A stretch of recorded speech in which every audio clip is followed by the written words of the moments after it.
একসময় সাপের নাম শুনলেই মনে হতো গ্রাম, ক্ষেতখামার, জঙ্গল। কিন্তু সময় বদলেছে। এখন এই নীরব আতঙ্ক গ্রাম জয় করে শহরের পথে।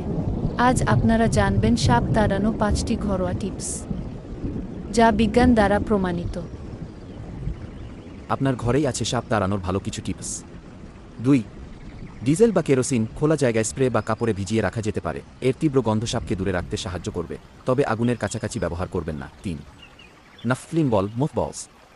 এটা এক ধরনের কেমিক্যাল হওয়া সত্ত্বেও এটা অনেক সহজলভ্য ও সস্তা।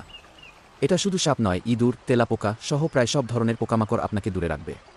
এটা স্টোররুম, আলমারি বা ড্রেনের ঢাকনায় রাখা খুব সহজ। তবে সাবধান, শিশুদের নাগালের বাইরে রাখতে হবে। ৪. রসুন ও পেঁয়াজ বেটে তার রস পানির সাথে মিশিয়ে স্প্রে করলে কিছু সময়ের জন্য সাপ দূরে থাকে, সম্পূর্ণ প্রাকৃতিক ও নিরাপদ। ৫. লবঙ্গ ও দারচিনির তেল পানির সাথে মিশিয়ে কোনায় কোনায় স্প্রে করলে অনেক কার্যকর হবে। ৬. লেমন গ্রাস এই গাছের পাতার রস সাপ সহ্য করতে পারে না, ফলে সাপ দূরে থাকে। চাইলে এটাও ফলো করতে পারেন। ব্যবহারের নিয়ম: সপ্তাহে ১ থেকে ২ বার ব্যবহার করলে বেশি কার্যকর। বৃষ্টির পরে নতুন করে ব্যবহার করতে হবে। এগুলো প্রতিরোধক, মারার উপায় নয়। বন্ধুরা, সাপ শুধু গ্রামে নয়, এখন শহরেরও বাসিন্দা হয়ে উঠছে। বিপদ আমাদের দরজায় কড়া নাড়ছে।